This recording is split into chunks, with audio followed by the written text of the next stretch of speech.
11 de novembro de 2024, de frente com o Paulinho, está de volta com uma pessoa espetacular. O Wellington Jorge Azevedo, atuante hoje como conselheiro tutelar, e vai trazer aqui algumas informações de muita importância para você. Fique ligado na nossa entrevista. Mas antes, mandar um abraço para os nossos colegas apoiadores. Daniel da Mega Popular, um abraço, meu querido. Sem mais delongas, Wellington Azevedo, muito bom dia, obrigado por estar aqui com a gente. Prazer todo meu estar aqui com você, com o pessoal da MB Online, né, que tem feito esse grande trabalho aqui na cidade, levando muita informação. E é gratificante estar podendo participar e trazer, esclarecer informações sobre o Conselho Tutelar. E é preciso, né, Wellington? A gente sabe que o Conselho Tutelar, ele nasceu em 1990, após a promulgação do ECA, que é o Estatuto da Criança e do Adolescente. Você pode explanar um pouquinho para a gente a função, a missão do Conselho? Então, as leis vêm evoluindo em relação sobre as crianças e adolescentes, porque até não muito tempo atrás se tinha uma visão de que a criança não era um sujeito de direitos, era algo que era do pai e da mãe. Só criança. E podia fazer o que quisesse, podia Sim. expor a risco, que era não tanto que a gente tem fatos históricos que às vezes quando o pai não gostava da criança, a gente já vê muitos filmes, né? Eu queria um menino, nasceu uma menina, descarta a menina, porque eu quero um menino. Então, porque a criança era considerada algo que não tinha, que não era uma pessoa. Era e na algo... Bíblia tem um fato interessante, né? No Herodes lá para matar o Salvador. Resolveu matar a criançada toda. Toda a criançada, todos recém-nascidos. Quer dizer, a perseguição à criança já vem de... Sim. Então o ECA veio com esse intuito de mostrar que a criança não é um menor, Sim. que é uma palavra até pejorativa, mas é um sujeito de direitos como todos os outros, e que deve ser protegido por ser, principalmente a criança, por estar numa fase inicial da vida que ela precisa de proteção, né? É uma pessoa frágil. E antes de 1990 as crianças trabalhavam. Antes disso trabalhavam, na verdade, né, como a gente já viu muitas reportagens, trabalhavam em condições análogas à escravidão. A gente precisa de diferenciar aquele trabalho do filho que sai do colégio e vai ficar com o pai, às vezes até num escritório. Aprender algo daquele trabalho que era uma criança 8, 12, 16 horas de trabalho, num sol escaldante, cortando cana. Especialmente no norte, né? E trabalhando nas carvoarias, que é algo totalmente insalubre. Você acredita que ainda exista hoje crianças nessas condições, mesmo com o ECA? Existe crianças nessas condições. Principalmente na região rural. Sim. Não muito tempos atrás, quando eu ainda trabalhava em Cedo Feita, na época do PSF, isso lá por meados de 2006, 2007, a gente chegou a receber um caso, a gente chegou ao conhecimento nosso que teve uma fiscalização do Ministério do Trabalho numa fazenda bem longe aqui, onde tinha carvoaria e tinha crianças que não iam na escola e trabalhavam na carvoaria. Gente. Então não tem tanto tempo assim. Entendi. Depois que o Ministério do Trabalho esteve lá, aí fecharam e tudo, mas essas crianças eram expostas a risco. A questão da palmadinha, né? Tem até a lei da palmadinha. Em miúdos, para o pessoal de casa entender, essa questão da palmadinha está se referindo à agressão física, não é correção da criança. Infelizmente, eles colocaram esse nome pejorativo. Lei da palmadinha, é lei do menino Bernardo. Por quê? Porque ele sofria fisicamente, psicologicamente e foi a óbito. E de forma muito trágica. Porque não é uma correçãozinha. Você corrigir, dar um tapa é uma coisa. Agora, seu filho chegar na escola todo roxo, cheio de hematomas, sentindo dor, isso não é educação. Isso é violência física, isso é maus tratos.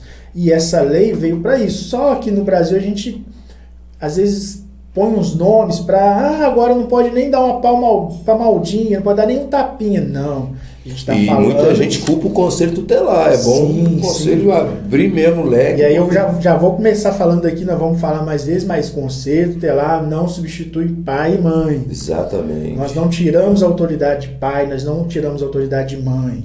O Conselho Tutelar vem para garantir os direitos da criança e do adolescente. Que até então era vulnerável. Que até então não tinha direito. Das leis. Que até então você podia fazer o que quisesse, seu filho, é uma propriedade sua. Se eu não quiser ir na aula, não vai. Se não quiser ir na aula, não vai. Eu posso botar... Aí a gente traz para um contexto social no Brasil. Quem eram as crianças que não frequentavam a escola para trabalhar?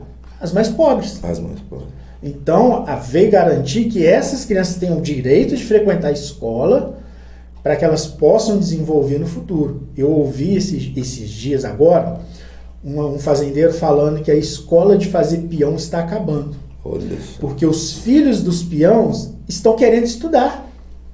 Que agora é um absurdo, que agora não pode botar a criança para trabalhar no curral com o pai. Que eles querem estudar, que até o próprio pai fala assim, não, meu filho, você não vai ser peão igual eu, você vai estudar e ser doutor. Por que eles estão revoltados? Porque eles querem que os filhos dos peão que sofrem e têm uma vida difícil, tenham a mesma vida difícil do pai, sem escolaridade, sem conhecimento. Eles não podem virar doutor.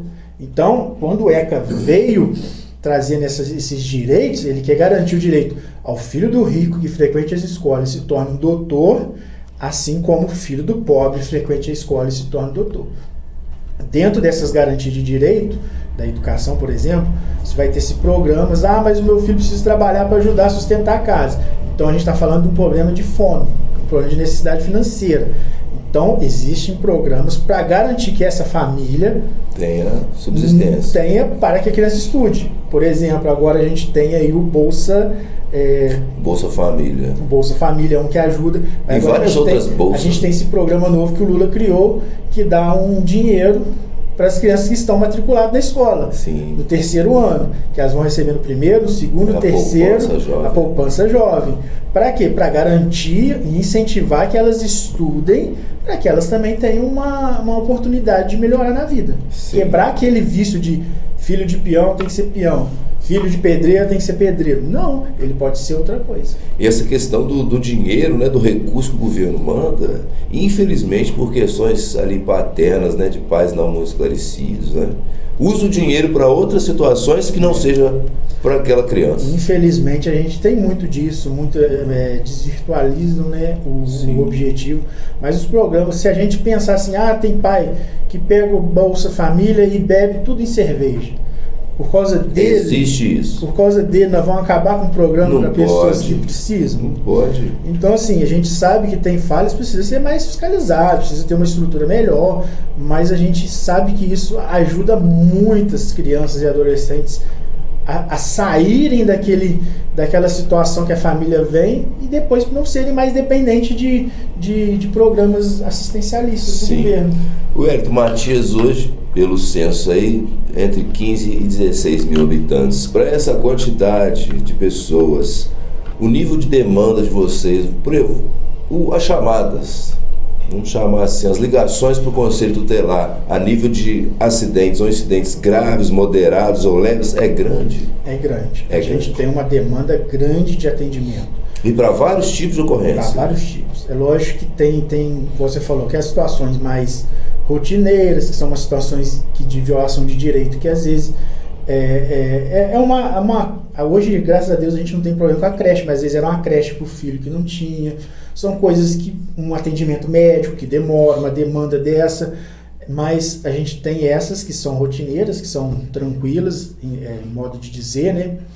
Mas temos também situações graves, são situações de violência física, violência psicológica e violência sexual. Meu Deus. Infelizmente, Matias também não se encontra livre dessas situações. A gente tem, não constantemente, não muita coisa frequente, mas vezes ou outras vezes acontecem situações. Por isso é importante a gente ter uma rede forte para proteger as crianças e adolescentes. E uma constatação triste, né, Wellington, que a maioria das crianças abusadas geralmente são pessoas próximas, né? Infelizmente são pessoas do convívio, bem né? Próximo. A maioria são pessoas que estão ali no convívio familiar, então... Porque tem a confiança da família. E aí se torna, às vezes, até difícil que sejam feitas as denúncias. Sim. Porque já gera cidade pequena, né? Principalmente cidade pequena, vai falar, vai prejudicar fulano, mas temos que entender... Isso, a gente está falando de uma cidade pequena. Isso, mas nós temos que entender que é criança que está sofrendo. Então, se você sabe, já até deixa um apelo aqui, se você conhece, se você sabe de alguma criança ou adolescente que sofre violência, você pode procurar o Conselho Tutelar, você pode procurar a Polícia Militar e você pode também ligar no Disque 100. Sim. Você vai fazer sua denúncia anônima, passa os dados que for importante, que vai ser investigada essa situação. Sim. Wellington, vocês assim têm estruturas 100% que dão para vocês garantir de executar o trabalho de vocês de forma a contento? Ô, Paulinho, a gente tem uma estrutura que, ao meu ver, é mínima. A gente precisa de aprimorar isso. A gente tem lá um motorista 24 horas, um carro 24 horas, a gente tem uma sede que a gente pode receber as pessoas lá. Mas pode falar pra gente onde fica a sede? Nossa sede fica ali mais fácil eu falar a referência do que atenção, o nome da rua. Pessoal, atenção. Porque se a gente fala Getúlio Vargas, Governador Valadares, as pessoas não conseguem entender. A gente fica próximo ao PSF do centro. Você pega Rua do Fórum ali, a Rua do Banco do Brasil, sobe, chegou o PSF do centro, umas 2 casas depois, Conselho Tutelar, aonde foi o antigo batalhão da Polícia Militar também. Qual é o número para a pessoa que vê uma situação atípica e precisa anunciar com o Conselho? Para onde que ele liga? Você pode ligar lá no 3771 0115. 3771 0115. E você também pode estar indo lá na sede pessoalmente, comunicar. A gente vai preservar o anonimato, não fique receoso. Assim como também você pode estar ligando no Disque 100. Sim. O Disque 100 vai estar encaminhando para a gente poder estar averiguando o fato. Porque às vezes a pessoa fica assim, eu vou ligar lá, mas aí alguém vai falar que foi eu que denunciei. É anônimo. Né? Então você liga no Disque 100 que você vai conseguir fazer a denúncia totalmente anônima. Ô Hélio, a gente tem um caso aqui de uma mãe que entrou em contato conosco para fazer uma reclamação junto do MB Online com o Conselho Tutelar. E a gente ficou assim, a gente não sabia o que fazer, que a gente não pode botar o conselho na parede, mas também não pode deixar de dar assistência a essa mãe. Sim. Qual que é a minha pergunta? Eu tenho um filho menor e eu estou tendo dificuldade com ele. Se eu ligar para o Conselho Tutelar, qual que é a posição do Conselho em relação à minha situação, independente do horário que eu ligar? Porque a mãe, segundo essa mãe, ela ligou para o Conselho e não teve uma resposta muito agradável, né, para o caso dela, né? Então, vamos dizer assim, é indisciplina do meu filho está indisciplinado. Aí eu volto a dizer, Conselho Tutelar não veio substituir pai e mãe. Você tem toda a autonomia para conversar com seu filho. O Conselho Tutelar, ele não pode atuar como pai, porque ele não é pai, ele não é mãe. A gente vai trabalhar dentro da violação de direito dessa criança e adolescente. Qual que é o direito que está sendo violado dessa criança e adolescente? Não tem, ela só está sendo indisciplinada. Eu quero que vocês venham conversar com ela. Nós podemos conversar com ela, né? Porque acaba que é uma das atribuições, atender, orientar. Independente do horário? Então, aí a gente vai. Aí depende muito da situação. Porque, por exemplo, nós não temos uma. Não é bom com que a gente vá na casa da pessoa, porque o ambiente é diferente. A gente vai chegar, às vezes, num ambiente que já vai não estar legal. Já vai estar turbulento. Vai estar turbulento. Essa criança e adolescente não vai querer ouvir, vai se fechar mais ainda. A gente geralmente orienta pra a gente ir lá na sede, conversa, porque aí a gente separa, vai para uma sala com a mãe, vai para uma sala com o adolescente e conversa com o adolescente. Porque não cabe a gente, você, por exemplo, ligar às vezes num sábado, meu filho está muito rebelde, eu quero que vocês venham aqui conversar com ele. Não cabe a gente não é pai e mãe. A gente não atua dentro dessa situação. A gente vai orientar, vai conversar para tentar resolver um conflito familiar, que não é um problema do Conselho. O Conselho vai atuar dentro da violação de direito. E o Conselho Tutelar não é um órgão como a Polícia Militar que vai atuar ali 24 horas em emergência e urgência. Sim. Nós vamos trabalhar a situação. Porque a gente até precisa diferenciar. Crime, se alguém está cometendo um crime contra criança e adolescente, ou o adolescente e a criança está cometendo um crime, um ato infracionário, Polícia Militar. Você deve acionar a Polícia Militar, porque crime é Polícia Militar. O Conselho Tutelar não tem autonomia, o Conselho Tutelar não tem poder para atuar onde existe crime. Aí eu volto uma situação que muitas pessoas trazem do juizado de menores, o antigo Pereirão. Pereira põe medo. Pereira e Matias que... Pereira tá na rua, põe medo. era uma situação, uma realidade de mundo diferente da de hoje. Muito. Olha, em 10 anos quanta coisa mudou. Diferente da de hoje. Eu falo com as pessoas não tinham medo do Pereira, as pessoas tinham medo do pai e da mãe. Porque o Pereira catar aquele adolescente, levar em casa, ele ia apanhar. E aí ele fica com medo, porque o Pereira não batia, o Pereira não espancava, o Pereira não fazia nada. Sim. O Pereira pegava e levava aquele adolescente, vai embora pra casa, levava pra casa. E os pais viravam, meu filho, se você não estiver aqui 10 horas, o Pereira vai te trazer, e se ele te trazer, eu vou te bater. Qual que você acha a metodologia melhor? Assim, não, eu sei que não há comparação, mas o pró e o contra de cada um. Então, e aí dentro da realidade de hoje, se você fizer isso com o adolescente, a chance dele te agredir é grande. É verdade. Isso se ele não tirar uma faca, se ele não tirar uma arma. Te denunciar. E aí vai ser uma situação que hoje não cabe mais a existência da figura do juizado de menores do Pereira intimidando. Às vezes a polícia militar tem dificuldade de trabalhar com adolescente. Imagina a gente sem nada, sem segurança nenhuma. Isso é inviável.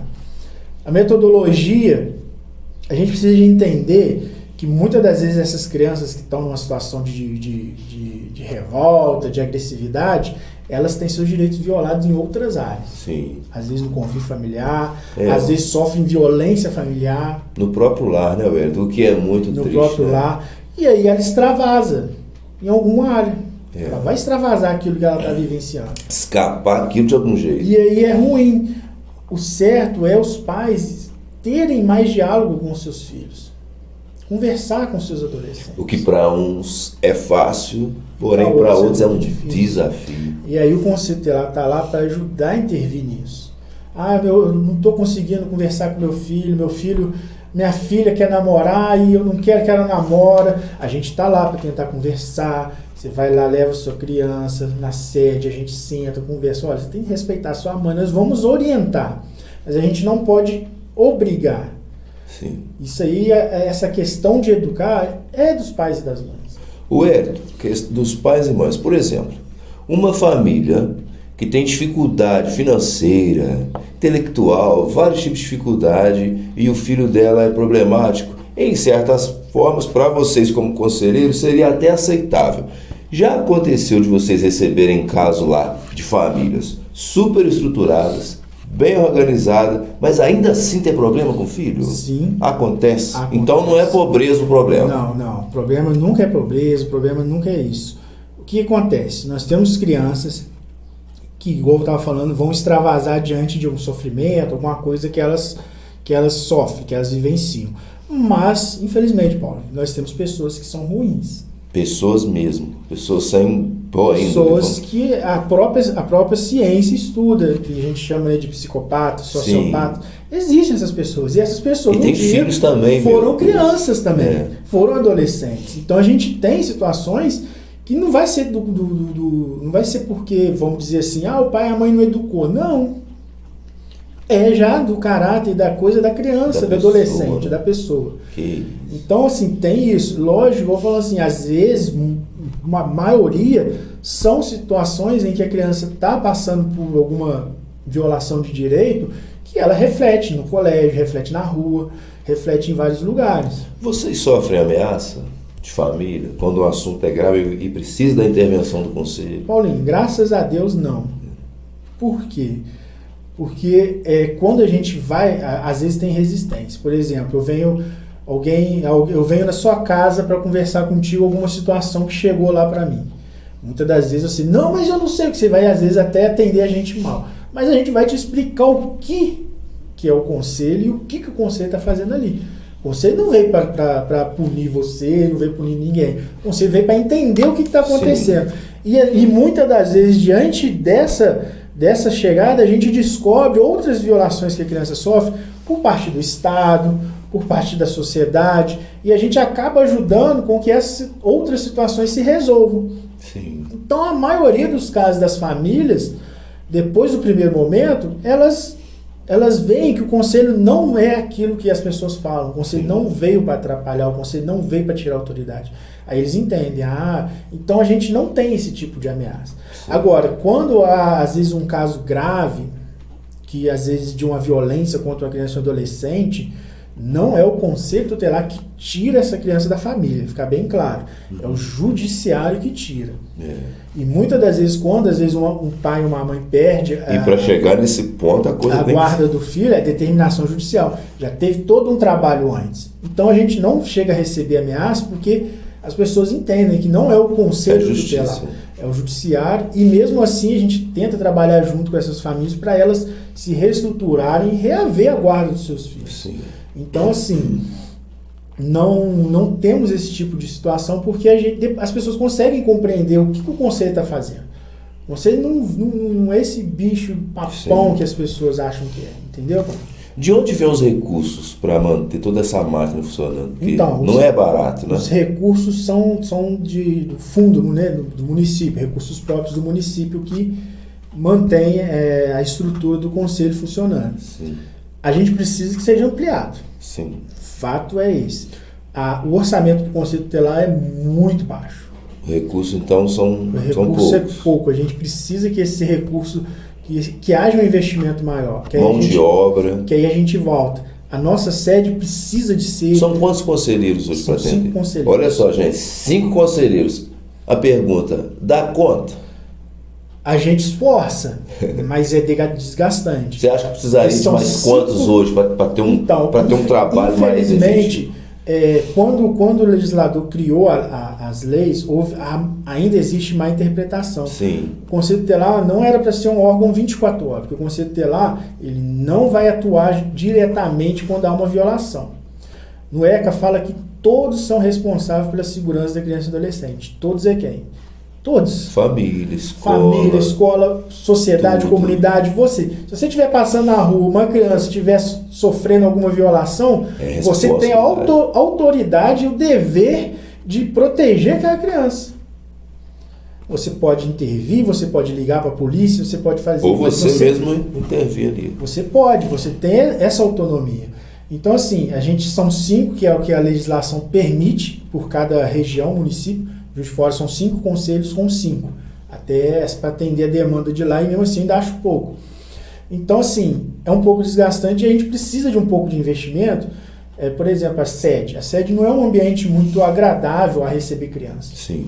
A gente precisa de mais vida. Ambiente mais de medo, né? Mais vida. Precisa de um desenho. A criança chegar ali e se sentir, poxa, aqui eu vou ficar protegido. É igual ali o centro multidisciplinar, eles pintaram, fizeram aqueles desenhos, a criança já chega, já fica mais... Se sente receptivo. E já se solta mais. Então a gente precisa de investimento para melhorar a nossa sede, tudo. A questão salarial também precisa ser repensada. São quantos por plantão? Por plantão, geralmente a gente trabalha sobre aviso 1 e fica sempre 1 de apoio. Sim. Porque a gente tem um princípio de sempre tentar o máximo possível atender 2 juntos. A maioria fica na sede, trabalhando, Isso. burocracia. E aí a gente tenta atender 2 juntos, na maioria das vezes, quando é possível. Mas às vezes acaba que não é possível atender 2, acaba que vai 1, né? Já aconteceu com vocês de casos de vocês terem que dormir na delegacia? Assim? E já aconteceu.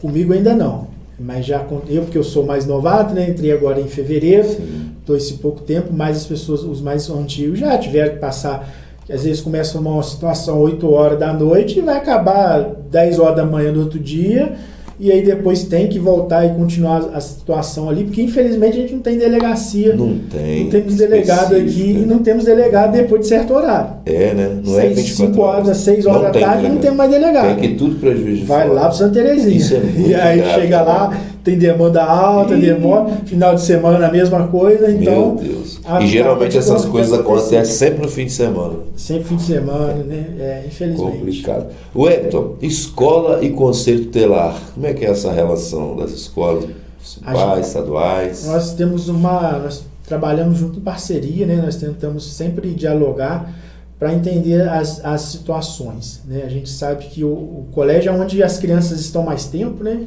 E é ali que o colégio consegue às vezes enxergar o problema, né? E o colégio muitas das vezes aponta situações de risco que eles veem ali nas crianças e comunicam a gente. Sim. E a gente está sempre ali com os diretores. E vem muita demanda de colégio, assim? A maior demanda do colégio é a questão da infrequência escolar e a evasão. E por que essas crianças não vão na aula? Já fizeram estudo, um parâmetro? Eu vou te falar o que eu vejo que a maioria das vezes acontece. Meu filho não quer ir. Aí a gente volta a dizer, até 18 anos, esse adolescente, essa criança, é responsabilidade do pai. E o pai, por lei, é obrigado pelo ECA, obriga o pai a manter seu filho matriculado e frequente. Conselho, a gente vai orientar as crianças, o adolescente, você precisa de estar na escola e tudo e tal, mas é função do pai e mãe garantir. Né? Aí eu volto para você, se seu filho virar para você, eu não quero ir para a escola, o que você vai fazer? Né? Cada um vai criar ali um método. Você não pode simplesmente falar, então fica aqui, meu filho. Que senão ele vai... hoje eu não fui. E muitos pais têm essa dificuldade. Porque para a criança é bom, às vezes, principalmente quem acorda cedo. Não, aí vai dormir até mais tarde, aí vai acordar, vai pegar o celular, vai brincar. Para que eu vou na escola? Aí você começa a criar uma situação ali do seu filho que ele acha mais confortável ficar em casa do que ir para a escola. Então, sim, meu filho, você vai ter que ir. Se não quiser ir, você vai trabalhar dentro dos seus métodos ali de educação, de correção. Vou cortar seu celular. E aí ele vai ter que estar frequentando ali. Porque Sim. é bom até para o desenvolvimento social, para o desenvolvimento intelectual e tudo. Especialmente para as crianças PCDs, que é o caso do meu filho, João. Eu não tenho dificuldade de colocar para a escola, porque eu tento ir mais cedo e tal. Acordo mais cedo, vou conversando com ele, mas com a mãe dele é uma dificuldade. E pais de crianças com PCDs, a gente entende vocês. Sim, mas tenta acordar mais cedo, conversa com seu filho.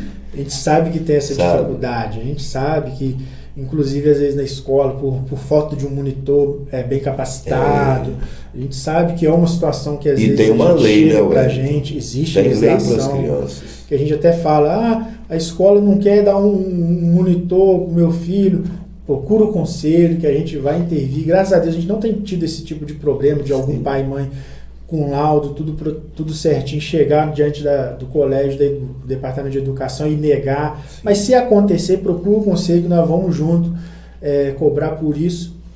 Assim como a gente precisa cobrar que seja mais aperfeiçoado o atendimento Sim. a essas crianças. Cidades Brasil afora, a gente percebe que Matias, ela até de certa forma tem uma educação boa, né? Tem uma educação de qualidade, a gente percebe que tem professores aí que dão o máximo de si, põe até recurso do próprio bolso para fazer a atividade dele funcionar e dar retorno para as crianças. Então, o corpo, como fala, corpo docente, né? Corpo docente da cidade de Matias Barbosa, muito parabéns. Algumas situações que não fazem acontecer, é pontual, né? E vai algum profissional aqui que não está ali mais pelo amor, enfim. Mas isso aí é pontual. Paulinho, eu vou te ser sincero, quando a gente chega às vezes para conversar com algum professor sobre alguma criança, ele sabe tudo daquela criança. Né? Sabe, às vezes até mais que o pai. Mais que o pai. Você fala assim, chegou uma situação, como é que essa criança é na escola? Ela é assim, ela é assim, ela é assim, ela chega assim, ela fala isso, então, sabe tudo, porque eles se esforçam, eles se dedicam realmente, a grande maioria se dedica a essas crianças e adolescentes. Sim. Precisam ser mais valorizados. Mais valorizados, com certeza. E um professor bem pago, ele vai com certeza trabalhar melhor. Especialmente os monitores, né? A maioria dos monitores, eles têm formação, capacidade. Se eu não me engano, exige magistério, mas eu acredito que como eles vão trabalhar, igual você falou, com essas crianças PCD, eles precisam de uma qualificação maior. Mais, né? Tem que ser trabalhado eles de uma maneira melhor.